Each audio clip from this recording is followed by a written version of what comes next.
I moved cross-country and my parents ghosted me. When I started making good money, they texted, "Your brother needs money, we're on our way." They showed up having no idea what they were walking into. Sup, Reddit? So I cut my family off after a lifetime of being ignored, and years later they showed up at my door like I owed them something. I, 32 male, was standing in my parents' living room last August, holding a $14 craft drink. Nobody gave a damn about it. The Tigers game was blasting at max volume because Dad's hearing was shot, but he refused to admit it. My brother Trevor was in the corner filming another TikTok about his entrepreneur grind, drop-shipping Alibaba garbage at a 400% markup to idiots who didn't know better. I just landed the biggest promotion of my career. Senior Network Architect, Fortune 100 cybersecurity firm, remote position, $180,000 base plus equity, moving to Austin. "They're promoting me to Senior Architect," I said, loud enough to cut through the TV noise. "Moving me to Texas, $180,000 base." Nobody looked up. Not Dad, welded to his recliner, not Mom scrolling Facebook, probably heart-reacting to Trevor's latest hustle post, not Trevor adjusting his ring light for optimal, authentic struggle lighting. I took a long pull from my drink, the same one I'd been having for 5 years that they'd never once acknowledged, and felt something click in my chest. They didn't give a damn. I learned early I was the spare tire, the kid who existed to make Trevor look better. At 9, they threw my birthday party in the garage. Trevor needed the house for his YouTube setup, skateboard tricks for 47 subscribers. I ate grocery store cakes surrounded by power tools. Mom poked her head in. "Be patient, honey. Trevor's building his brand." Got it. I didn't matter as much. At 13, I placed second in the state math competition. 6 months of prep. 2 buses to get there because Mom and Dad were watching Trevor film for his 83-subscriber channel. I brought home a trophy, medal, and certificate signed by the governor. Dad walked in on his phone, talking to Trevor about lighting. "Cool, bud." He didn't even look. "Trevor needs help with this rig. His channel's about to blow up. Got a sponsor interested." For 83 subscribers, that was the dream. "Dad, Evan, Trevor's building something real." The trophy sat on the kitchen table for a week. Nobody asked about it.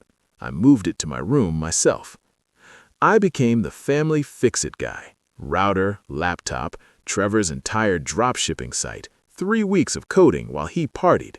He thanked me with a fist bump and posted on Instagram about grinding alone. No handouts, just pure hustle. The site I built for free. Thanksgiving. Trevor showed up 4 hours late. Instagram live stream ran long. We waited, watched the turkey turn to leather. He walked in wearing designer everything. Mom practically tackled him. "Sweetheart, you work so hard. Sit down. Evan, fix your brother a plate." I was already seated, already hungry, already exhausted from helping Dad smoke that turkey since 4 a.m. I stood up, made his plate, gave him the breast meat, took the dry wings nobody wanted. Mom packed him the best leftovers, handed me scraps and margarine containers. "He's got a son to feed. You're single. You don't need as much." I nodded. Something inside me was breaking.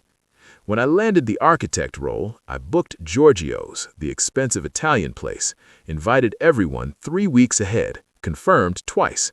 They came, but it wasn't about me. Mom pulled out her phone before I finished my appetizer to help Trevor research commercial kitchen spaces. Dad talked over me mid-sentence while I explained classified government contracts, infrastructure stuff, real work. They kept talking about square footage for Trevor's meal prep scheme. Dad asked for the check before the entrees arrived, not missing the Lions game for overpriced pasta. 35 minutes, that's all I got. I paid the $340 bill, left 30% because the waiter looked embarrassed for me. After that, I buried myself in work. Cybersecurity architecture. Remote work meant I could be anywhere.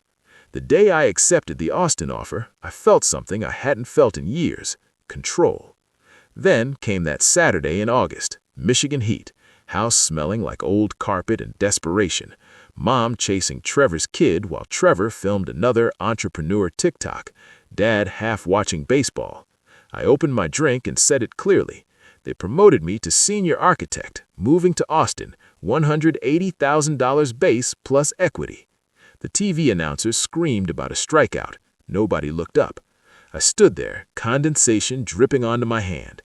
For the first time, I didn't feel hurt. I felt clear. I could leave, and this house would sound exactly the same. That felt like a green light.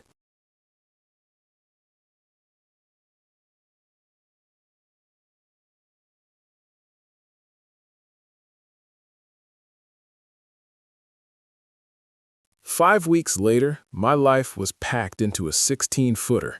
Turns out you don't accumulate much when you're invisible. The night before I left, I dropped a message in the family group chat. Leaving tomorrow morning. New job starts Monday. Austin bound.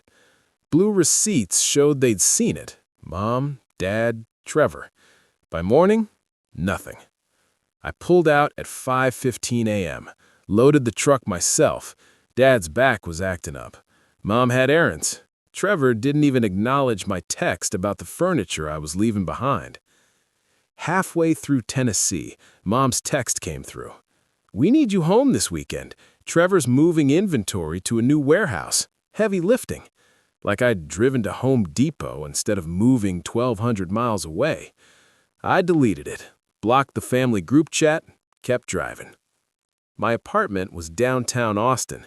23rd floor, floor-to-ceiling windows, 2 bedrooms, central air that didn't sound like a dying helicopter. $2,100 a month. Mine. First night, I sat on the floor eating pizza from the box, watching the city lights flicker on. Nobody called asking for the router password. Nobody texted needing help moving furniture. Silence never sounded so good. The next few months fell into a rhythm. Morning runs along Lady Bird Lake, work from home with colleagues who valued competence over family obligation. My team protected networks handling billions in assets, hospitals, power grids, banking systems, actual important work. Then I found Zuko, a massive Belgian Malinois mix, 95 pounds of muscle and loyalty, shaking in a shelter kennel. The volunteer said he'd been returned 3 times, too intense, too protective, too much dog. I knew that feeling. Took him home that afternoon. That's how I met Marissa. Dog park on a Wednesday evening. Her Doberman, Zeus, and Zuko started playing. That rough, growling, totally friendly but looks violent kind of play. "Your dog's a beast," she laughed. "That's what's up." Athletic, confident, zero makeup. The kind of woman who knew her worth and didn't negotiate it. She ran operations for a startup, logistics, supply chain, the unglamorous stuff that actually makes companies function. We started meeting up after work. The dogs became inseparable. Slowly, so did we. With Marissa, I could talk about work without feeling like I was bragging. She listened, retained information, asked follow-up questions days later. "How'd that penetration test go?" she'd text on random Thursdays. She remembered. Holy heck. Then the ghost found my address. Sunday morning text. "Family barbecue Saturday. Dad's turning 62. Show up early to set up tables and chairs." No question mark. No, "we miss you." Just expectation. I showed Marissa. "You gonna go?" "Heck no." "Good. They don't deserve your time." Next day, the chat exploded. Missed calls, guilt texts, even Trevor. "Dad's upset you bailed. Not cool, man." This from the guy who missed my college graduation for a pop-up shop that made $200.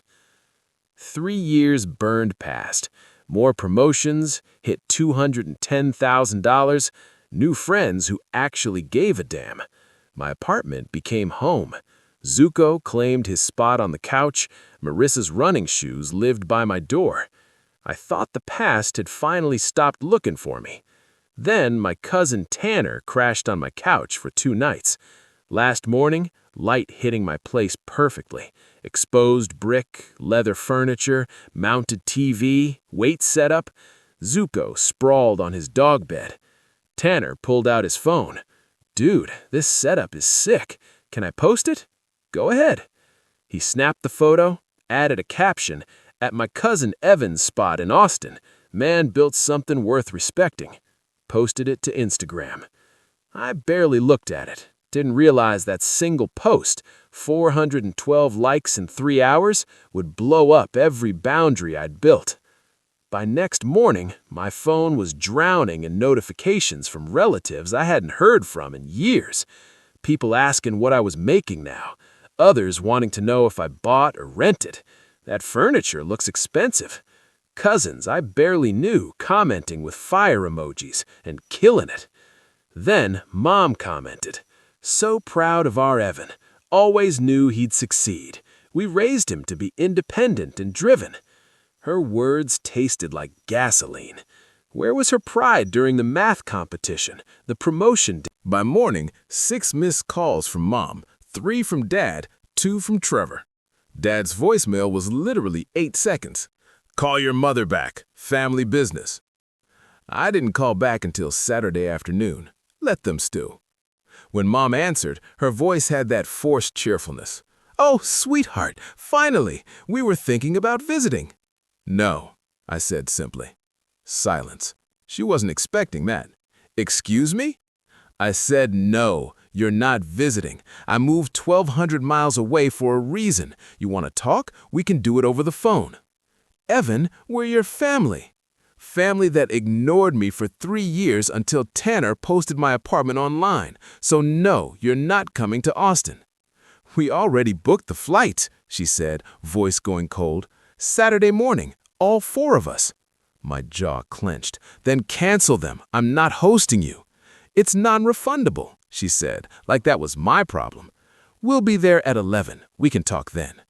"Mom, I'm telling you right now." The line went dead.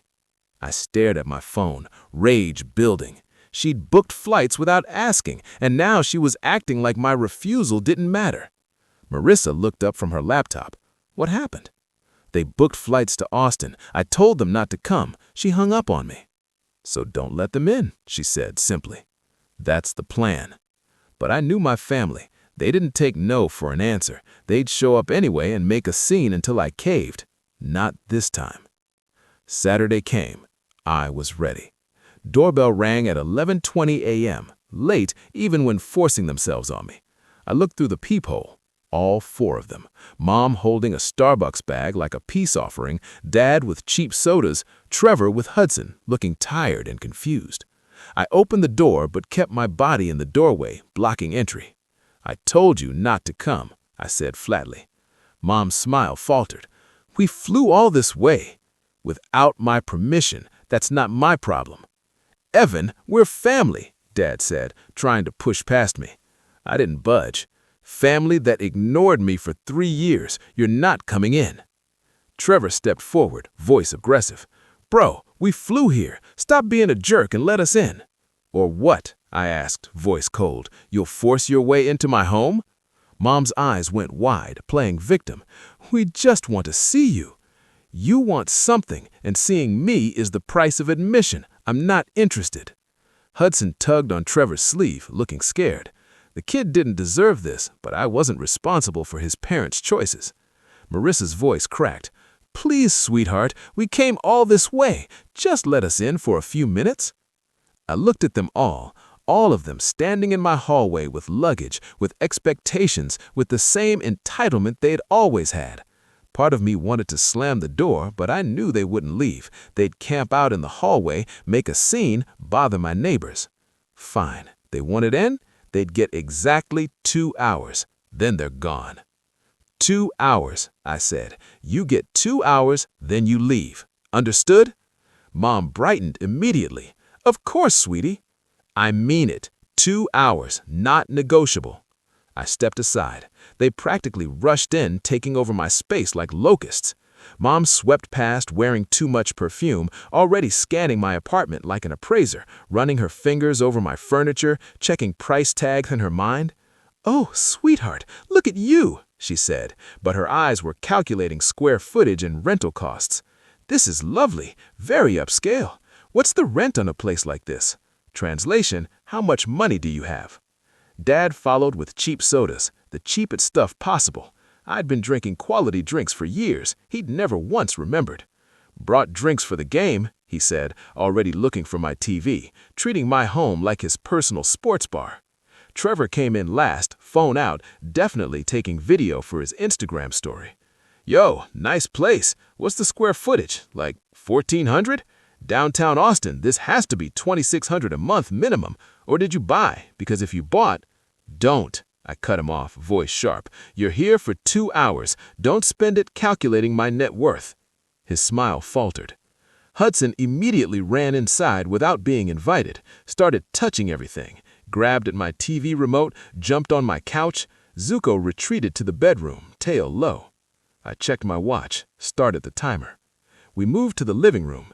Dad grabbed my TV remote without asking, found the Tigers game, cranked the volume. Nobody asked if I wanted to watch. Mom settled onto my couch, my $3,200 leather sectional, and started the interrogation. "So, what's your salary now? You must be doing quite well to afford all this." Straight to it, no pretense. "I'm comfortable," I said, jaw tight. Trevor laughed, that fake sound he made when fishing. "Come on, man. You've got to be clearing $200,000 minimum with equity, maybe $250,000 total comp." He wasn't wrong, but I wasn't confirming anything. "Why does it matter?" I asked. "Just curious, bro. Trying to understand the network architect game. Seems lucrative." "It is," I said, "when you actually finish your degree and work for it." Silence. Sharp. Uncomfortable. Mom forced a laugh. "No need to be rude, honey." "I'm not being rude. I'm being honest. Something this family struggles with." Trevor's face flushed. "You know what? I came here thinking we could reconnect. You came here because Tanner posted my apartment and you realized I have money. Let's not pretend this is about brotherhood." Hudson kept jumping on my furniture. I'd asked him twice to stop. He ignored me. "Hudson," I said firmly, "last warning. Sit down or play quietly in the corner. Stop jumping on my furniture." Mom's face went tight. "He's 7. He has energy." "He can have energy without breaking my stuff." "Don't talk that way around my son," Trevor snapped. "Then control your son in my home," I shot back. The tension was thick. Mom looked offended that I wasn't playing the accommodating host. Dad kept his eyes on the TV like a coward. Trevor was scrolling his phone, probably posting about his toxic brother to his followers. 30 minutes in, I was already done with this. Mom kept pushing. "Is Marissa paying half the rent? Are you two basically living together?" "That's none of your business." "I'm just asking, sweetie." "And I'm just not answering." Trevor looked up from his phone. "Bro, you've changed. You used to be chill." "I used to be a doormat. I'm done with that." "See?" Trevor gestured at me. "This attitude, this is what I'm talking about. You're acting like we're strangers." "We are strangers. You haven't texted me in 3 years. Don't know where I work, don't know who I date, don't know anything about my life. That's the definition of strangers." Mom flinched. "That's not fair." "It's accurate," I interrupted. "You want to know what's not fair? Flying here uninvited after I explicitly told you not to come. That's not fair." Dad finally spoke, still facing the TV. "We're your parents. We can visit our son. Not without permission, you can't." An hour in, the real conversation started. Mom shifted forward on the couch, hands folded, practiced expression. "Your father and I have been thinking about your brother's situation." "Stop," I said. "Whatever this is, no. You haven't even heard. Don't need to. The answer's no." Trevor set his phone down. "Bro, just listen. I said no. I'm not funding your next failure. I'm not bailing out Mom and Dad's terrible decisions. I'm not your emergency fund." Mom's eyes widened. "How dare you?" "How dare I what? Have boundaries? Refuse to enable your golden child? Actually expect to be treated like family instead of a checkbook? We raised you." "No," I cut her off, voice cold. "You raised Trevor. I raised myself. Big difference." Trevor stood up, angry now. "You're really gonna sit there acting like you had it so hard? You got everything. Name one thing they gave me that they didn't give you first. One time they put me first. One sacrifice they made for me. Silence. Complete, damning silence. That's what I thought, I said. I checked my watch. Hour and 40 minutes. 20 minutes left, but I was done. Time's up, I said, standing. You need to leave. Evan, we haven't... I don't care. You came here uninvited. I gave you 2 hours out of courtesy. Now you're leaving. We flew all this way. Your choice, your problem, not mine. I walked to the door, opened it. Out. Trevor grabbed Hudson, face red with rage and humiliation. You're really gonna do this? I really am. Door is open. Use it. Mom stood up, tears starting. That practiced emotional manipulation. After everything we've done for you. Like what? I asked. Specifically, name one thing, one sacrifice. She couldn't, just stood there, mouth opening and closing. That's what I thought, I said. Leave. Dad finally stood, grabbing his jacket. You've become cruel. No, I said. I became honest, and you can't handle it. Trevor lingered at the door.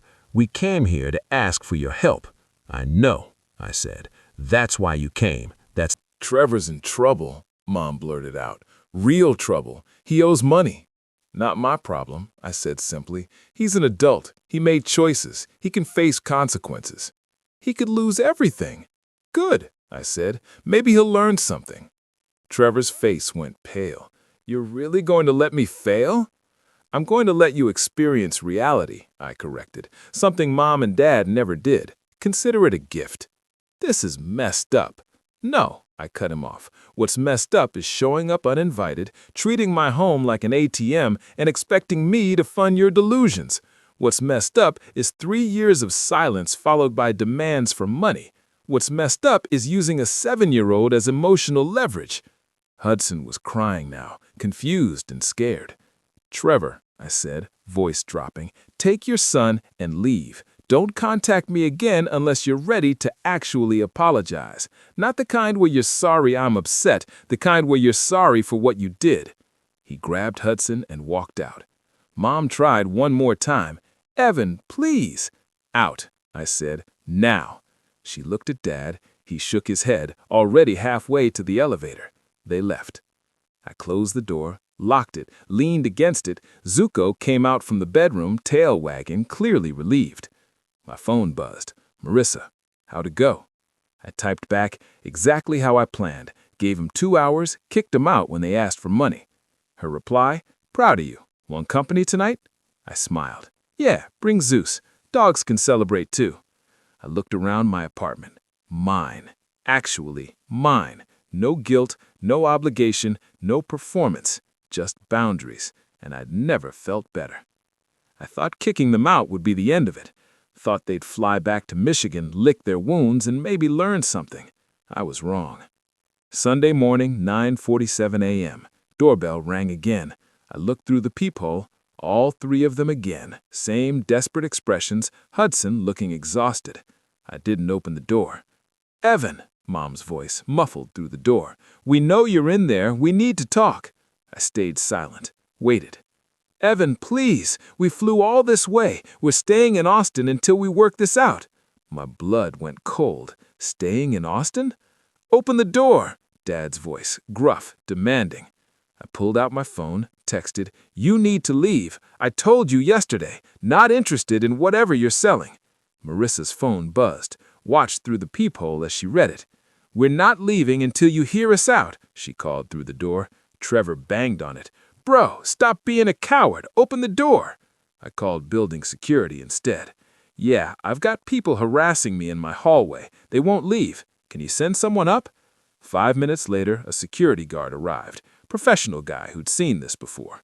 Folks, you need to leave. Resident doesn't want you here. We're his family. Doesn't matter. This is private property. If you don't leave voluntarily, I'm calling the police. They left finally, but Mom texted, we're not giving up. We're staying at a hotel near the domain. We'll be back. I blocked the number. Found another text from a different number an hour later. This is your mother. Don't block me. We need to talk about this like adults. Blocked that one too. Then email started, then Facebook messages, then LinkedIn attempts. Trevor tried reaching me through Tanner, through old high school friends on social media, through my company's main line claiming it was a family emergency. HR called me Tuesday afternoon. Evan, we had someone call claiming to be your brother, said there was a family emergency and he needed to reach you urgently. There's no emergency, I said. He's harassing me for money. If he calls again, don't transfer it. Understood. Just wanted to verify. Day 5. I took Zuko for his evening walk. Same route we always took. Around the block, through the small park, back home. I didn't see them waiting until it was too late. Trevor stepped out from behind a parked van, Dad right behind him. Before I could react, Dad grabbed Zuko's leash and yanked it out of my hands. Trevor shoved me backwards. Dad, the man who'd barely raised his voice my entire childhood, now he was wild-eyed, desperate. Desperation does ugly things to people. What the— Shut up. Trevor's voice was different now. Ugly, desperate. You want to play games? Fine, we'll play games. My hands were shaking, not from fear, from rage. You wouldn't. Try me, he smiled. Actually smiled. You've got 48 hours. Wire the money or the dog's gone. And don't bother calling the cops. By the time they do anything, Zuko will be in another state with no papers. You'll never see him again. They drove off, my dog's face in the back window, looking at me like I'd abandoned him. I stood there on the sidewalk for a long time. Then I went home and called my lawyer. Explain everything, I said, voice steady, mind already working. They took my dog, threatened to sell him if I don't pay. That's theft and extortion. We need to call the police. I already called 911, gave them the hotel name and Trevor's plate number, he said, but I held off on the full complaint until we confirm they're still there. If I push too hard now, they run and the dog's gone. Smart. What else? How much debt are my parents in? The house, everything. Silence. Then I can run a search, public records. Give me a few hours. I waited. The results came back at 11 p.m. Mom and Dad's second mortgage, $85,000 at 9.5% interest, already 2 months behind. Foreclosure proceedings would start at 90 days. Their house was worth $240,000. Total debt, $195,000. Equity, $45,000, shrinking daily with fees and penalties. Trevor's business debts, $68,000 across 6 creditors. Personal guarantees on everything. Mom and Dad had put their house up as collateral on $30,000 of his supplier debt. They were 60 days from losing everything, and they just made the biggest mistake of their lives. Trevor texted the next morning. Clock's ticking, 36 hours, don't test me. I didn't respond. Instead, I called my lawyer again. I want to buy my parents' house before the bank takes it. Fair market value, cash offer. That's unexpected. They wanted to play hardball. Fine, I'll show them what hardball looks like. I spent the next 24 hours preparing, had my lawyer draft the purchase offer, lined up the cash, called a real estate agent who specialized in distressed properties. At hour 44, Mom called from a new number. Evan, please, Trevor's serious. He found a buyer. They're coming tomorrow morning. I know, I said. I pulled your foreclosure filing from the county records, by the way. Interesting timing. What? Check your email. I just sent you a purchase offer for the house. $240,000. Cash. Closes in 2 weeks. Dead silence. What? I'm buying your house. The one you're about to lose because you co-signed Trevor's disasters. Fair market value, more than the bank will give you at auction. Evan, we don't want to sell. You don't have a choice. You're 2 months behind. The bank's gonna take it anyway. I'm offering you a way out that doesn't destroy your credit completely. I paused. But here's the thing. That offer expires in 72 hours. And if anything happens to my dog before then, if Trevor sells him, hurts him, or I don't get him back in perfect condition, I pull the offer. Let the bank have everything. I'll watch you lose the house you lived in for 32 years over your golden child stupidity. You can't! I can and I will. You wanted to play games with my dog? Fine. Now I'm playing games with your house. Your move. I hung up. Less than an hour later, my doorbell rang. Opened it to find Dad standing alone, Zuko on a leash beside him. Zuko was home.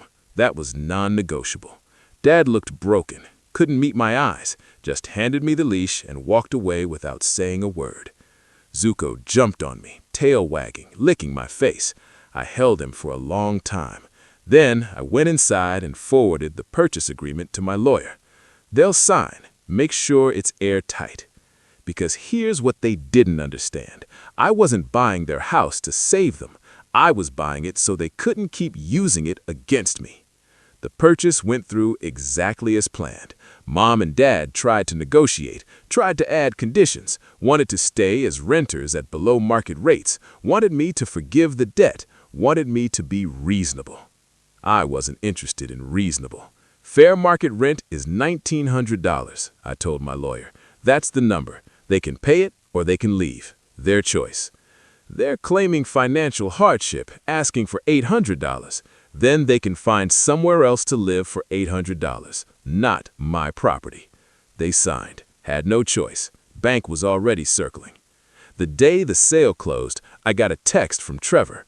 You think you won something? You just bought yourself a landlord headache. Have fun dealing with Mom and Dad as tenants.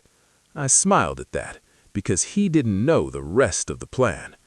2 weeks after closing, I served my parents with a formal notice. Month-to-month tenancy, no lease, rent due on the 1st, $1,900. Late fee of $100 after the 5th. Eviction proceedings begin after 30 days of non-payment. Mom called crying. You can't do this to us. We're your parents.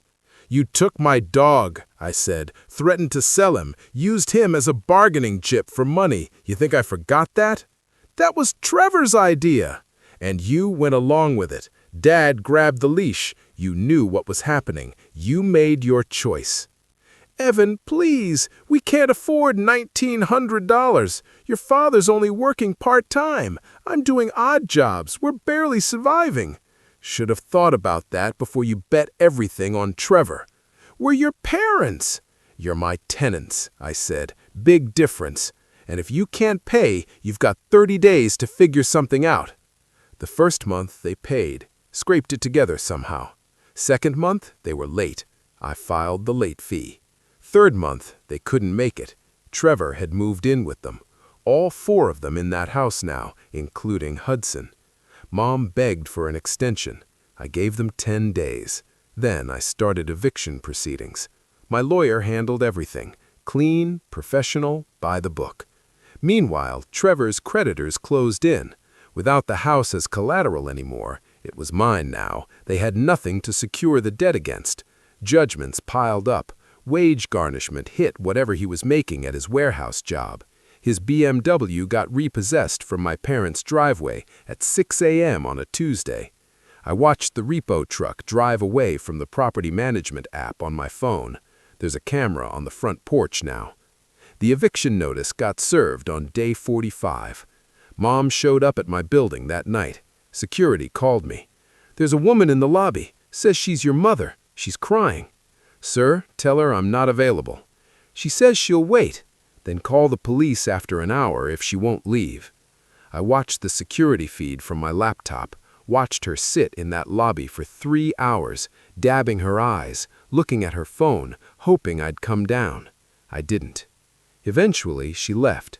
She sent me an email that night. Evan, we made mistakes, terrible mistakes. We should never have let Trevor take your dog, should never have threatened you, should never have put him before you all those years. But please, don't take our home. Don't put us on the street. Your father's health is failing. Hudson needs stability. We're begging you, please. Mom. I read it twice. Then I forwarded it to my lawyer with one word: proceed. The eviction finalized 2 weeks later. Sheriff's Department gave them 72 hours to vacate. I didn't go watch. Didn't need to. Property management sent me photos after. Empty rooms, some damage to the walls. They'd left trash behind, took the refrigerator even though it came with the house. I had it fixed up. New paint, new appliances, professional cleaning. Listed it for rent at $2,100 a month. Had a tenant within a week. Passive income. $2,100 rent minus $280 property taxes, $150 insurance, $200 management fee. Over $1,400 a month in my pocket, free and clear. Trevor ended up in a motel, then a shelter when the money ran out. Mom and Dad moved into a one-bedroom apartment on the bad side of town, rent $750, all four of them sharing that space. His Instagram went dark. No more posts about the entrepreneurial grind, no more motivational quotes, no more rented sports cars and designer clothes, just silence.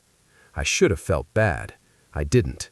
Because I'd spent 32 years watching them sacrifice everything for Trevor's dreams while ignoring mine. Watching them threaten to sell my dog like he was nothing, like everything I loved was theirs to leverage. Watching them finally face consequences. That felt like justice. 8 months later, March, in Austin, I was out with Marissa at a UT basketball game when my phone buzzed. Unknown number.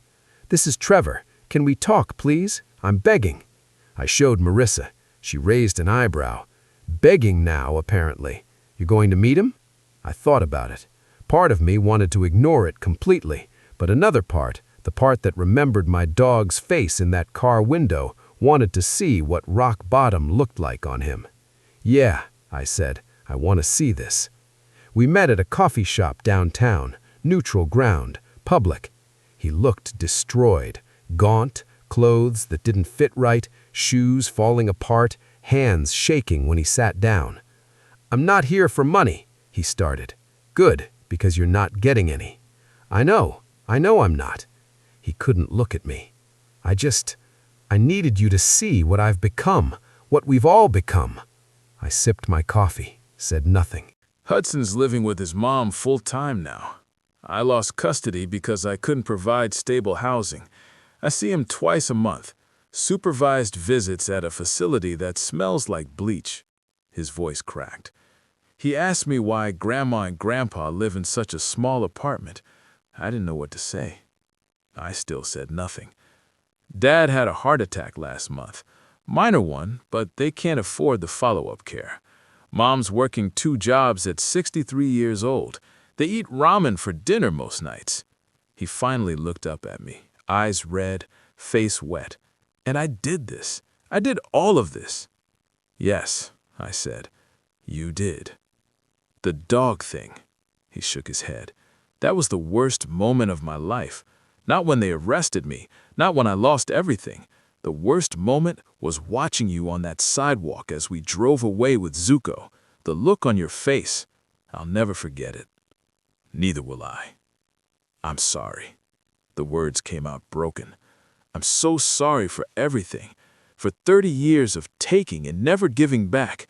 For thinking I deserved everything because Mom and Dad told me I was special. For taking your dog and threatening to sell him like some kind of monster. I was a monster. I am a monster." He was crying now, really crying. The kind of crying you can't fake. "Mom wanted me to tell you she's sorry too. She writes you letters she never sends, pages and pages about how she failed you, how she chose wrong, how she wishes she could go back and do everything differently." I finished my coffee, set the cup down.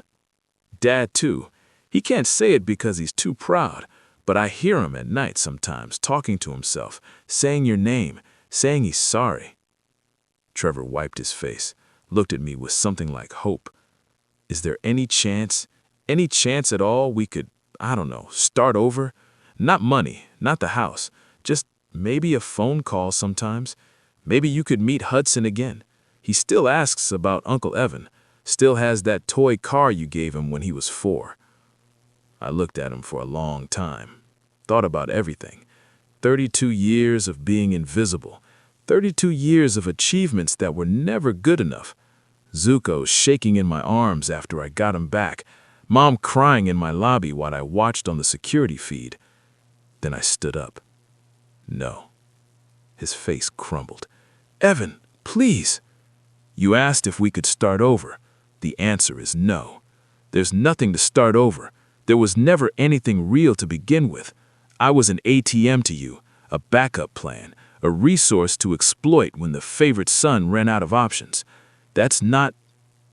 You took my dog, I said, quiet, cold. Grabbed him off the street, threatened to sell him to some stranger, used the only living thing I actually loved as a bargaining chip for money. And now you want me to pretend that didn't happen? To pick up the phone on holidays and make small talk? He opened his mouth. Nothing came out. Tell Mom I got her message. Tell Dad I don't care about his nighttime apologies. Tell Hudson. Actually, don't tell Hudson anything. He'll figure it out when he's older. Figure out that his dad and his grandparents burned every bridge for money and then wondered why nobody came to visit. I started walking toward the door. Evan, wait, please, I'm begging you. We're all begging you. I stopped, didn't turn around. I know, I said. That's the difference between us. I never begged for anything. I just built something worth having, and you spent your whole life taking from people who did the work. We're family. No, we're not. Family doesn't threaten to sell your dog. Family doesn't show up demanding money when you haven't spoken in years. Family doesn't mortgage their house for the golden child and then come crying when it all falls apart. I finally turned to look at him. You're strangers who share my DNA. That's all you've ever been. I just didn't realize it until you made it impossible to ignore. I left him there, crying alone in a coffee shop full of people pretending not to watch. When I got back to Marissa, she looked up from her phone. How'd it go? They're still begging. You forgive them? No, I said, and I never will. She smiled. Good. Later that night, we were at my place, our place now, and my phone buzzed 3 more times. Mom, Dad, Trevor again.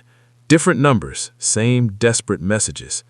Please, we're begging you, just one more chance. I deleted them all without reading past the first line.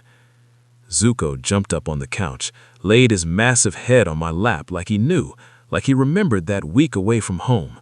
I scratched behind his ears, and he made that content sound that meant everything was okay. Outside, Austin glowed. My city, my life, my choice.